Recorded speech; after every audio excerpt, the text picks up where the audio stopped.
Rajasthan Royals को shopping करने जाना होगा, उसमें कुछ तो खिलाड़ी खरीदने होंगे। वो कौन से हैं उन पे जरा कर लेते हैं फोकस की कौन कौन सी जगह खाली है जो भरनी है जरूरी। संजू चले गए हैं, जड्डू आ चुके हैं, पर they still need to shop. Gujarat Titans, मतलब ओवरसीज खिलाड़ी जो 11 में खिलाने हैं वो तो हैं, लेकिन बैकअप तो अभी भी उनको चाहिए। और उसके अलावा क्या कुछ चाहिए, क्योंकि महिपाल लोमरोर को जाने दिया है।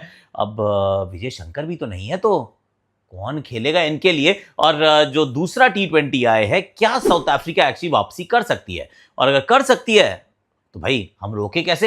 इनको रोकने का तरीका क्या है, क्या भारतीय टीम में कुछ बदलाव होना चाहिए, क्योंकि हम पहुंच गए न्यू चंडीगढ़, जहां पर यूजी चहल ने भाई कहर ढाया था KKR के सामने। रिमेंबर 111 डिफेंड कर लिए थे पंजाब किंग्स ने।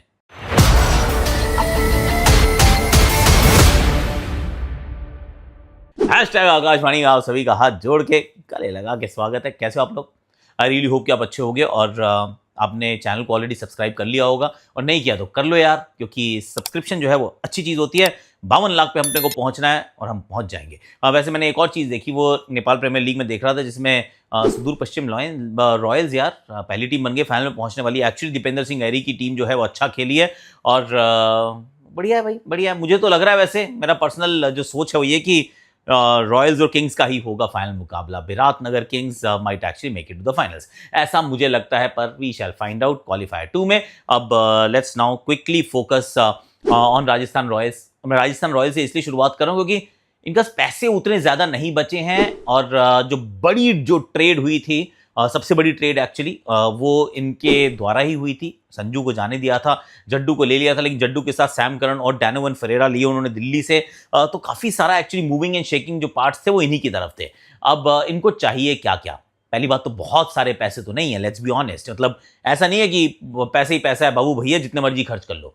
लेकिन जो स्लॉट्स भरने हैं उसमें मिनिमम 2 स्लॉट्स तो ऐसे हैं जो इमीडिएट अर्जेंट इंपॉर्टेंस वाले हैं, जिसमें से स्पिनर्स की तरफ मैं देख रहा हूं। जड्डू के रूप में एक लेफ्ट आर्म स्पिनर तो आपको मिल गया, पर कम से कम 2 तो और चाहिए होंगे ना। एक लेग स्पिनर चाहिए भाई, और एक ऑफ ही मिल जाए तो मतलब सोने पे सुहागा है। तो अभी कौन से लेग स्पिनर्स की तरफ जा सकते हैं?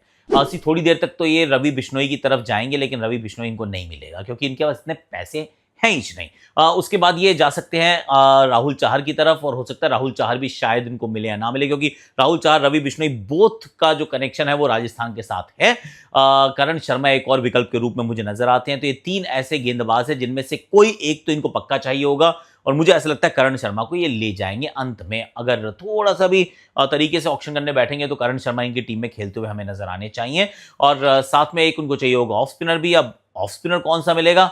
11 में शायद वो ऑफ स्पिनर की खेलने की जगह वैसे भी ना बने, पर दे विल नीड स्पिनर्स यार। वनिंदु असरंगा, महेश तीक्ष्णा, हो सकता है महेश तीक्ष्णा की तरफ दोबारा जाए। एक ओवरसीज स्लॉट अभी भी बचा है खाली, पर may be not, may be yes, I don't know. I mean they will B 50-50 की महेश तीक्ष्णा क्या उनको मिलेंगे नहीं मिलेंगे, क्योंकि मुझे लगता है उनके लिए तो चेन्नई सुपर किंग्स फिर दोबारा इंटरेस्टेड रहेगी। हो सकता है महेश तीक्ष्णा वापस सीएसके के कलर्स में आपको खेलते हुए नजर आए। And if my memory is serving me right, ये जोहानिसबर्ग सुपर किंग्स से भी खेलते थे।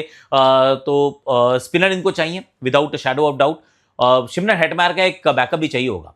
डैनोवन फरेरा है इनके पास, कहते हैं बहुत जबरदस्त छक्के मारते हैं, थोड़ी सी ऑफ स्पिन भी डाल लेते हैं। पर नीचे बैटिंग करने वाला अगर कोई मिल जाए, या फिर मिडिल ऑर्डर में एक कोई बैटर मिल जाए, वो भारतीय भी हो सकता है, क्योंकि नीतीश राणा को भी तो जाने दिया है। सिर्फ संजू नहीं गए हैं, नीतीश राणा भी गए हैं।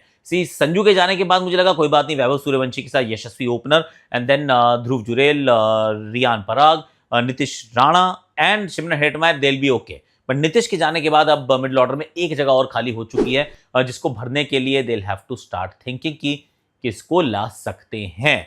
ओवरसीज खिलाड़ी अब हो सकता है Sam Curran, Jofra Archer, Shimron Hetmyer and may be Nandre Burger इस सेटअप से भी खेल सकते हैं, या फिर एक मिडिल ऑर्डर में किसी को लाकर वहां पे भी सेटअप किया जा सकता है।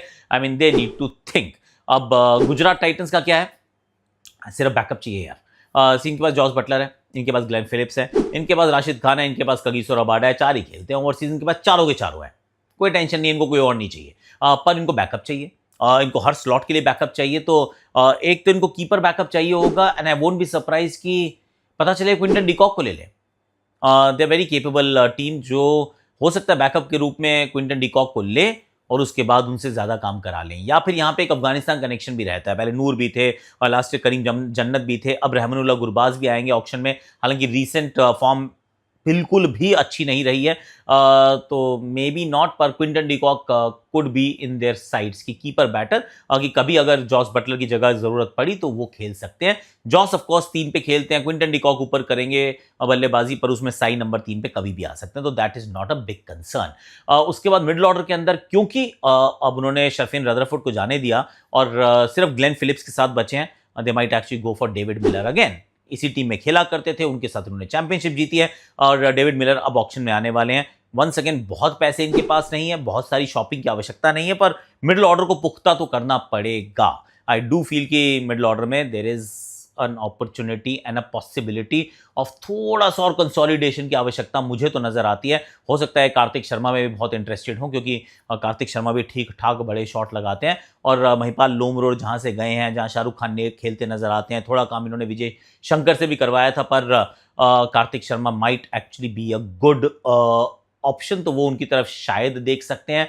स्पिन के अंदर इनके पास वाशिंगटन सुंदर भी है, जो नंबर 4 पे आप खेल सकते हैं। इनके पास साई किशोर भी हैं, इनके पास राशिद खान भी हैं, तो बैकअप के रूप में कोई मिल जाए। वैसे इनके पास जयंत यादव भी हैं, इनके पास उस तरीके से देखें तो बहुत सारा असला बारूद मौजूद है, पर बैकअप कगिसो रबाडा को तो चाहिए होगा। तो अगर कहीं इनका मौका लगा तो ये एनरिक नोकिया को ले लेंगे, अगर इनके बजट में, मतलब अगर ये उनको पकड़ पाए तो ये हो सकता है एनरिक नोकिया को अपनी टीम का हिस्सा बना लेंगे।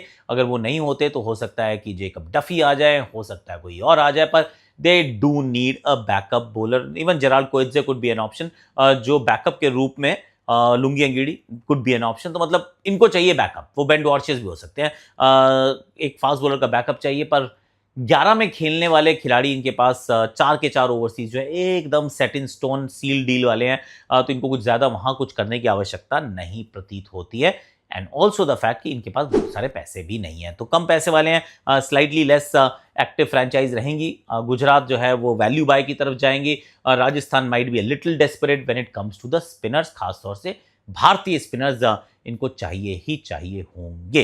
अब चलते हैं भैया न्यू चंडीगढ़ मोहाली की तरफ, जहां पर पहला अंतर्राष्ट्रीय मुकाबला यार, फर्स्ट T20 आई इंटरनेशनल यहाँ पे देखने को मिलेगा। अभी तक हम देख चुके हैं यहाँ पे रणजी ट्रॉफी के मैचेस देखे हमने, यहाँ पे आईपीएल के मैचेस देखे, यहाँ पे आईपीएल के हाई स्कोरिंग मैच भी देखे, और हमने यहाँ पे एक बहुत लो स्कोर डिफेंड होते हुए भी देखा है। It's a generally a good surface, surface में कोई गड़बड़ नजर नहीं आती है, ठीक साइज का मैदान है, थोड़ी सी स्पिनर्स के लिए मदद होती है, but then it's up north, यानी कि ड्यू के बहुत ज़्यादा आसार रहेंगे। अगर ओस का अफसोस नहीं करना है तो मैं कहूँगा जो कॉम्बिनेशन के साथ आप खेले थे आप उसी के साथ जुड़े रहिए। Yes, it's a little unfair on Kuldeep Yadav, पर this is the way it is, क्योंकि अर्शदीप के साथ भी तो हम कर ही रहे थे ना, उनको भी तो बाहर बिठाया हुआ था। इंडिया का हाईएस्ट T20 है विकेट टेकर हमने बाहर बिठाया था, तब कुलदीप और वरुण साथ में खेल रहे थे। नहीं खेल पाएंगे तो नहीं खेल पाएंगे। आई थिंक टीम को क्या चाहिए वो ज़्यादा important match, absolutely critical match for Shubman Gill. घर पे जा रहे हैं, चंडीगढ़ से आते हैं, and he needs to score the runs बनाए तो अपने, वो कहते हैं ना, there is a monkey on his back, again this is a phrase होता है ये कि भैया मंकी ऑन हिज बैक, तो अब उसको यू नीड टू डिसलॉज, उसको भगाना पड़ेगा, रन्स बनाने पड़ेंगे, ताकि ये जो कॉन्वर्जेशन है, क्योंकि बार बार यही सवाल आता है जब मैं एक्सप्लेन करने की कोशिश कर रहा हूँ कि शुभमन गिल थोड़ा सा अलग खेलने का प्रयास कर रहे हैं, थोड़ा सा और संभल कर खेल सकते हैं एंड ऑल ऑफ दैट, तो एक सवाल बड़ा लूमिंग राज होता है कि यार क्यों चाहिए, मतलब ऐसा क्यों है कि तुम्हें शुभमन गिल चाहिए, क्यों नहीं संजू सैमसन तुम्हारे काम आ रहे हैं। मतलब लेजिट क्वेश्चन है भाई कि ऐसा तो नहीं है और वो पीछे यशस्वी जायसवाल भी बैठे हैं। तो ओपनिंग का जो स्लॉट है उस पर विकल्प बहुत मौजूद हैं और इस वजह से दबाव जो है वो रियल है।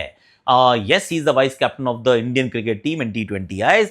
वनडे और टेस्ट के वो कप्तान हैं. He is an absolute gun player and he is also not just the present but also the future. तो जो सुपरस्टार है जो भारत जिसमें इन्वेस्ट कर रहा है वो जरूर शुभमन गिल है, पर बिना रन्स के टीम के अंदर रहना तो कठिन हो जाएगा, तो उनके लिए बहुत महत्वपूर्ण ये मैच है।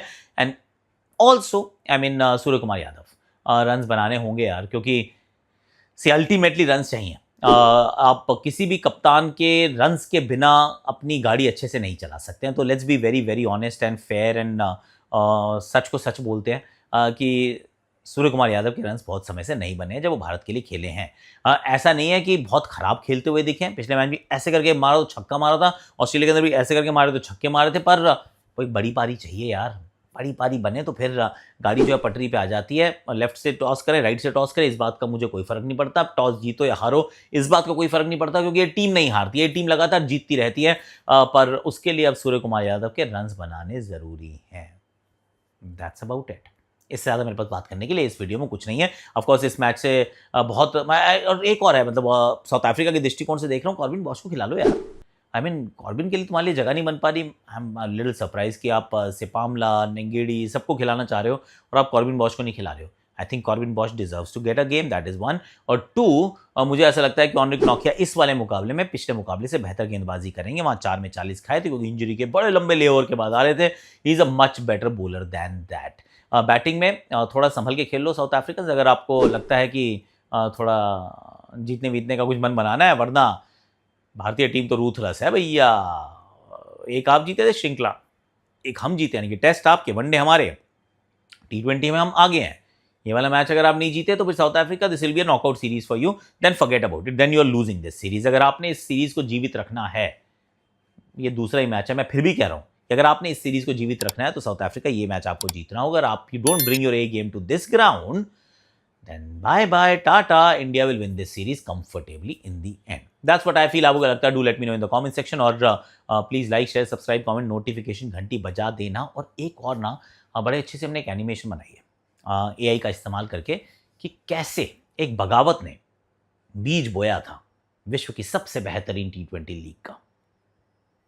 वैसे हमारी T20 लीग के ऊपर थोड़े से कटाक्ष भी कसे गए हैं रिसेंटली, पर मैं तो सिर्फ यही कहूँगा यार कि खिसियानी बिल्ली खम्बा नोचे। I am not going to take anybody's name, पर बहुत सारी चर्चा रहती है और रह रही है, और वही होती है, जिस पेड़ पे फल लगते हैं उसी पे लोग पत्थर मारते हैं। नीम बबूल के पेड़ पे थोड़ी ना कोई पत्थर मारता है। Just think about it. IPL के बारे में बात लोग इसीलिए करते हैं, IPL को छोटा दिखाने का प्रयास भी इसलिए करते हैं क्योंकि फल देने वाला पेड़ है। जो फल देने वाला पेड़ होता है, पहली बात तो थोड़ा सा झुक जाता है, और दूसरा उस पर लोग पत्थर ज़रूर मारते हैं, क्योंकि फल चाहिए सबको, और बहुत बार जो फल नहीं मिल रहे होते हैं तो फिर वो खिसियानी बिल्ली खम्बा नोचे वाला काम भी हो जाता है। तो that's all I need to say without taking anybody's name, क्योंकि I have deep respect and regard. Thank you so much for watching. Subscribe जरूर कर लेना। Thanks a lot.